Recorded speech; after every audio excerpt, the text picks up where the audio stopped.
Party భోజన colony కార్యాలయంగా మనం ఈ కార్యక్రమాన్ని నిర్వహించి మన పార్టీ కేంద్ర కమిటీ సభ్యులు వీరయ్య గారు అట్లాగే రాష్ట్ర కమిటీ సభ్యులు భాస్కర్ గారికి మన కార్యాలయాన్ని మనం ప్రారంభించుకున్నాం. మన కార్యక్రమానికి హాజరై ఈ కార్యాలయాన్ని ప్రారంభించిన వీరయ్య గారికి అట్లాగే భాస్కర్ గారికి రమ గారికి పార్టీ జిల్లా కార్యదర్శి అమిత్ రావు గారికి మనందరి తరఫున ప్రత్యేకంగా ధన్యవాదాలు తెలియజేస్తాము. ఈ విధంగా అంటే ఈ మన కాలానికి సంబంధించి కానీ అదేవిధంగా ఇక్కడ ఉన్న పరిస్థితులను బట్టి అదేవిధంగా రాష్ట్ర ప్రభుత్వం ప్రజల పట్ల అనుసరిస్తున్న విధానం ఏ విధంగా ఉంది దాని విషయాల మీద మనం మాట్లాడడానికి వీరయ్య గారు పార్టీ కేంద్ర కమిటీ సభ్యులు వీరయ్య గారిని మాట్లాడాల్సిందిగా కోరుతాం.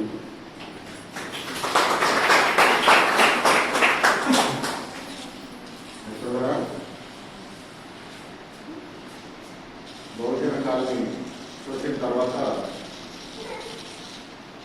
చాలా సంతోషం కలిగింది. పేదలు ఐక్యంగా నిలబడితే,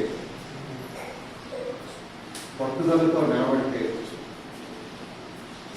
పోరాడి ఏదైనా సాధించుకోవచ్చు అనేది ఇప్పుడు మీరు నిర్మించుకుంటున్నటువంటి బహుజన కాలనీ అనుభవం మనకు తెలియజేస్తా ఉంది. సాయ కష్టం చేసేటువంటి పేదలకు విలువ నీడలేని దుస్థితి మన దేశంలో ఉన్నది. పని పాట లేని వాళ్ళు పెద్ద పెద్ద భవంతుల్లో బతుకుతున్నారు. కాలు మీద కాలేసుకొని కూర్చొని చేయటువంటి పెద్ద పెద్ద భవంతుల్లో బతుకుతున్నారు. రెక్కాడితే కానీ డొక్కాడినటువంటి పేదలు ఏదో ఒక పని చేసుకుంటే తప్ప బతకలేనటువంటి పేదలు ఇటు పొల్లాట కదలాలంటే ఎంతో కొంత మనం పేదలు పనిచేస్తే తప్ప జరగనటువంటి పరిస్థితి. అయినా ఈ కష్టపడేటోళ్ళకి మాత్రం కూడు గుడ్డ ఇల్లు విద్య వైద్యం అని చెప్పే ఈ 5 మనం ఎదురు చూడాల్సిన పరిస్థితుల్లోనే ఉన్నాయి. మనమేమి ఏసీ కార్లు అడుగుతలేము, పెద్ద పెద్ద బంగ్లాలు అడుగుతలేము.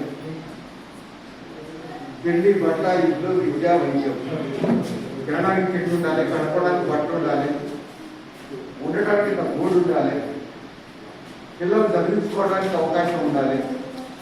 రోగం నొప్పులు వస్తే దవాఖానకు పోయి మందులు వాడి పరీక్షిస్తూ ఉండాలి. మనకు ఈ 5 ఏ మనిషి అయినా కోరుకోవలసినవి. ఈ లేకుండా ఏ మనిషి బతకలేదు. ఈ మాత్రం కూడా గ్యారెంటీ చేయలేని పరిస్థితులలో మన గవర్నమెంట్ ఉన్నాయి. మనం ఉమ్మడి రాష్ట్రంలో కాంగ్రెస్ చూసినాం, తెలుగుదేశం చూసినాం, ఇప్పుడు తెలంగాణ వచ్చినాక టీఆర్ఎస్ చూస్తున్నాం. ఎవరు అధికారంలోకి వచ్చినా అధికారంలోకి రాకముందు ఒక మాట, వచ్చిన తర్వాత ఇంకొక మాట మనకు కనపడతా ఉంది. తెలుగుదేశం పాలనలో పేదలకు ఇల్లు కట్టిస్తామని చెప్పేసి అమలే తప్ప అయింది లేదు. కాంగ్రెస్ కాలంలో రాజీవ్ గృహకల్పాన్ని కట్టి ఏండ్ల తరబడి ఎవరికి ఇయ్యక ఆఖరికి జనం ఉసాయించి అన్న జైలుకి బతుకుతున్న పరిస్థితి మీ దగ్గర. ఇంకా కొన్ని జిల్లాల్లో ఇప్పుడు హైదరాబాద్ చుట్టుపక్కల నుంచే ఇప్పటికే అవి తలుపులు కిటికీలు పనికి రాకుండానే ఉన్నాయి. గవర్నమెంట్ ఎవరికి ఇయ్యదు, అవి దేనికి ఉపయోగపడవు. అట్లా ఉన్న పరిస్థితి చూస్తున్నాం మనం. తెలంగాణ వచ్చాక అయిపోతే అన్ని పరిష్కారం అయిపోతాయి అన్నారు టీఆర్ఎస్ నాయకులు. తెలంగాణ వచ్చింది, వాళ్ళే అధికారంలోకి వచ్చిండు. రెండోసారి కూడా వాళ్ళే అధికారంలోకి వచ్చిండు. 6.5 ఏళ్ళు అయింది ఇప్పుడు టీఆర్ఎస్ ప్రభుత్వం ఏర్పడి. కానీ ఇప్పటికీ ఎక్కడేసిన ఒకరు అక్కడనే మనకు కనపడతా ఉంది. కొట్లాడితే తప్ప ఇంతో అంత సమస్య పరిష్కారం కాని పరిస్థితి. మీ అనుభవంలోనే గుడిసెలు వేసుకుంటే పీకేసులు, వేసుకుంటే పీకేసులు. 2 సార్లు 3 సార్లు అయిన తర్వాత మీరు గట్టిగా నిలబడితే, ఆ గట్టిగా నిలబడే సమయానికి ఎలక్షన్లు వచ్చి అప్పుడు మీకేస్తే మళ్ళా ఓట్లు పోతాయని ఒళ్ళు దగ్గర పెట్టుకున్నది గవర్నమెంట్. అట్లా నిలబడేది, లేకపోతే మళ్ళా మీకేసుకోలేదు. ఇప్పుడు పేదలకు మేమే ఇల్లు కట్టిస్తామన్నారు.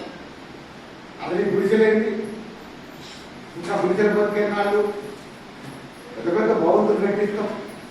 డబుల్ బెడ్రూమ్ ఇల్లు కట్టిస్తామన్నారు. ఇంటికి విద్యార్థులు తెలుగు లేకపోయా, వాళ్ళ ఇంట్లో ఉంటే అత్తమామలు రోడ్డు మీదకి రావాల్సిన పరిస్థితి అని చెప్పేసి ఉపన్యాసాలు చెప్పింది మన ముఖ్యమంత్రి. మరి ఇప్పుడు నేనేమో చిన్న చిన్న గుడిసెలు వేసుకొని బతుకుతా ఉన్నాం. పక్కనే భవంతులు పెట్టి ఉన్నాయి డబుల్ బెడ్రూమ్ ఇల్లు, కానీ అది కట్టి ఏడాది అయిపోయింది. జనం ఇల్లు లేక రోడ్ల మీద ఉంటున్నారు.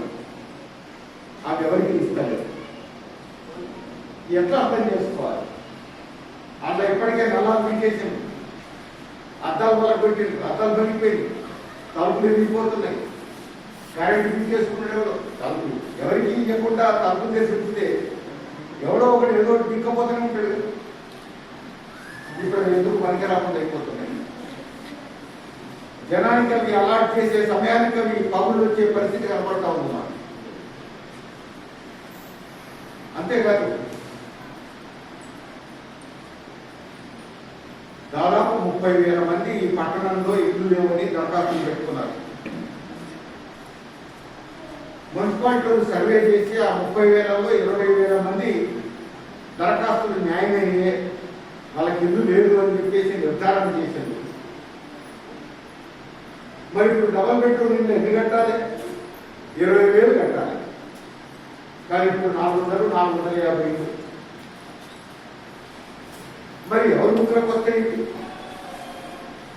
20,000 మంది ఎదురు చూస్తా ఉన్నారు. ఇప్పుడు లాటరీ పెడతారట, ఎవరికి వస్తే వాళ్ళకట. మరి మిగిలిన 19,550 మంది ఏం చేయాలి? ఇవి చూసుకుంటే ఆనందించామా? బహుశా ఎప్పుడో ఒకప్పుడు 450 మందికి ఇవి అలాట్ చేస్తారు. లాటరీ తీసి లేకపోతే వాళ్ళ దగ్గర వాళ్ళకు చేస్తారు. చేసిన తర్వాత మరి మిగతా 19,500 మందికి ఎట్లా అంటే అప్పుడు మళ్ళీ ఇంకోరే కూడా కట్టిస్తామని చెప్పేసి అంటున్నారు. అలా మళ్ళీ 100, 200, 300 మళ్ళీ కట్టిస్తూ ఉంటాయి. మళ్ళీ ఎలక్షన్లు అయిపోయి మళ్ళీ 3వ అధికారంలోకి వస్తే చేస్తామంటారు. అట్లా 20,000 మందికి ఎప్పుడు రావాలి? ఒకసారి 400, ఒకసారి 400, ఒకసారి 400 కట్టేటప్పటికీ 15 ఏళ్ళు అయిపోతుంది. ఇలా పిల్లలు పెద్దగా అయిపోతారు. మళ్ళీ వాళ్ళకి ఇల్లు లేని వాళ్ళు అవుతారు. అప్పుడు అది 50,000, 60,000 అయితే ఇల్లు లేని వాళ్ళ సంఖ్య. మరి ఆడకెప్పుడు కడతారు? అందుకని గవర్నమెంట్ ఇట్లా ఆశలు చూసుకుంటూ పోవటమే తప్ప సమస్య పరిష్కారం చేసేటువంటి ధోరణి కనపడలేదు.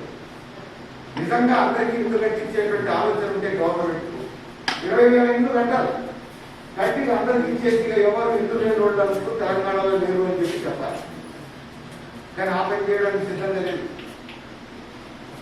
నువ్వు అవి కట్టకపోయావు. ఖాళీ జాగాలలో గుడిసె వేసుకుంటావు. 70 గజాలు, 80 గజాలు, 100 గజాలు చిన్న చిన్న గుడిసె వేసుకొని ఉంటామంటే రెవెన్యూ స్థలం అని చెప్పేసి మనం గుడిసె వేస్తే ఫారెస్ట్ అంటాడు. కాదు, ఫారెస్ట్ కాదు, రెవెన్యూ అంటాడు. గవర్నమెంట్ డిపార్ట్మెంటే ఒక రెవెన్యూ అంటాడు, ఒక ఫారెస్ట్ అంటాడు. మధ్యలో మనం నలిగిపోతాం. అందుకని ఈ ప్రభుత్వాలకు ఓట్ల రాజకీయాలు తప్ప పేదల కోసం కష్టపడి పనిచేయాలనేటువంటి చిత్తశుద్ధి లేదు. మొదటి నుంచి పేదల కోసం నిలబడుతున్నది ఎర్రజెండా. సొత్తే కూడా చుట్ట తెలంగాణ సాయుధ రైతాంగ పోరాటం అని చెప్పేసి అంటాం. మనం ఐలమ్మ గురించి మాట్లాడుకుంటాం, మనం దొడ్డి కొమరయ్య గురించి మాట్లాడుకుంటాం. మనం ఎవరు వీళ్ళు?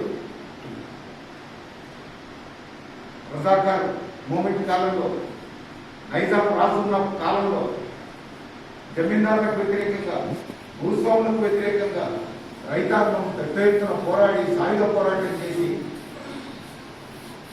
రాచరికాన్ని ఓడించి హైదరాబాద్ స్టేట్ ని భారతదేశంలో కలుసుకున్న చరిత్ర ఎర్రజెండా. ఆ పోరాటం వల్లనే రాష్ట్రంలో కొంతమందికైనా భూములు దక్కినాయి, భూకంపం అయింది. ఆ పోరాటం వల్లనే మహిళలకి మాత్రం స్వేచ్ఛ వచ్చింది. ఆ పోరాటం వల్లనే వెట్టి చాకిరీ అర్థమైంది. ఆ రూపంలో ప్రపంచ ప్రఖ్యాతిగాంచినటువంటి ఒక సాయుధ పోరాటమే నడిపింది ఎర్రజెండా. తుపాకీ పట్టుకుని పోరాటం నడిపినటువంటిది ఎర్రజెండా. ఇప్పుడు అప్పటి నుంచి ఇప్పటి వరకు కూడా ఈ ఎర్రజెండా పేదలను పెట్టుకొని పనిచేసేది. ప్రపంచంలో ఈ ఎర్ర జెండా నమ్ముకున్న దేశాలు కొన్ని ఉన్నాయి. చైనా కావచ్చు, వియత్నాం కావచ్చు, క్యూబా కావచ్చు, ఉత్తర కొరియా కావచ్చు, లావోస్ కావచ్చు. ఈ 5 దేశాలు సోషలిస్ట్ దేశాలు అంటున్నాం, ఎర్ర జెండా రాజ్యాలు అంటున్నాం. అక్కడ నిరుద్యోగం లేదు, చదువు రావడం లేదు. అక్కడ రోగాలు ముగ్గులు వస్తే అన్ని గవర్నమెంటే చూసుకుంటుంది.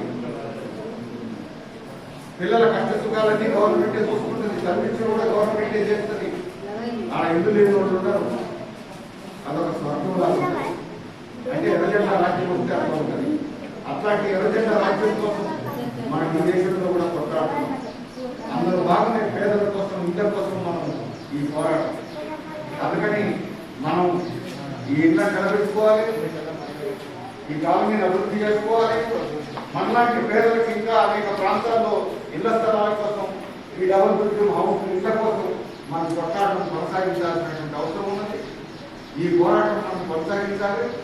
వేల మందిని మనం సమీకరించి పెద్ద ఎత్తున ఉద్యమం నిర్వహించే తప్ప ఈ ప్రభుత్వాలు నడవడం సాధ్యం కాదు.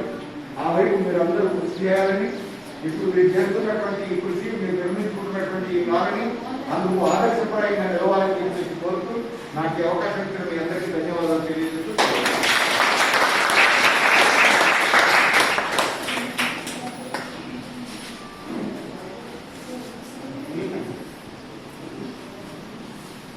ఓకే అమ్మా. ఇప్పటిదాకా మన సిపిఎం పార్టీ కేంద్ర కమిటీ సభ్యులు వీరయ్య గారు అనేక విషయాలు చెప్పారు. మీరందరూ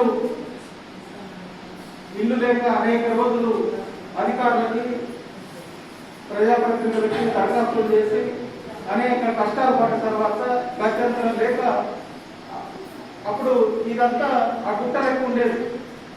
చూడాలంటే పాములు, తేళ్లు, పురుగు, పూసి అనేకం వచ్చాయి. వాటన్నింటినీ సాల్వ్ చేసుకొని ఇప్పుడు మీరందరూ ఒక మంచి కాలనీగా ఏర్పాటు చేసుకొని అనేక ఒడిదుడుకులు ఎదుర్కొని నిలబడ్డందుకు, అట్లాగే మన కాలనీలో ఈ మన పార్టీ పేరుతో ఈ కార్యాలయాన్ని నిర్మించుకున్నందుకు, రాబోయే కాలంలో మన పార్టీ కార్యక్రమాలు ఏమున్నా ఇక్కడి నుంచే మీరందరూ జరపాలని, ఆ రకంగా మిగతా ప్రజలకి, మిగతా కాలనీలకి మీరు ఒక ఆదర్శంగా నిలవాలని, ఆ పద్ధతుల్లో మన పోరాటాలు ముందుకు పోవాలని మనకి వీరయ్య గారు చెప్పారు. వారికి మనందరి తరఫున ధన్యవాదాలు తెలియజేస్తూ ఈ సమావేశాన్ని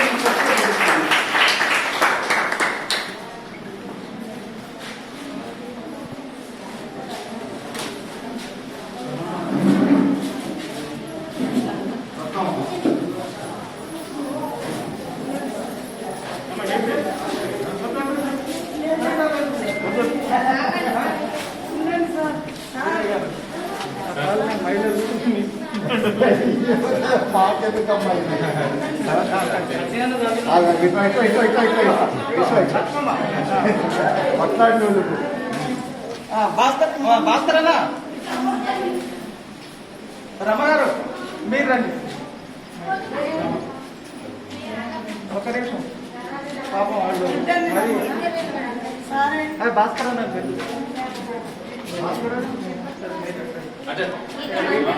చూడండి మేడం.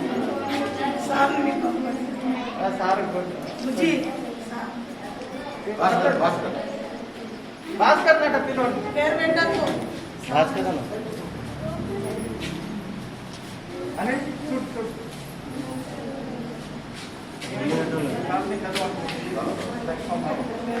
మన మార్కెట్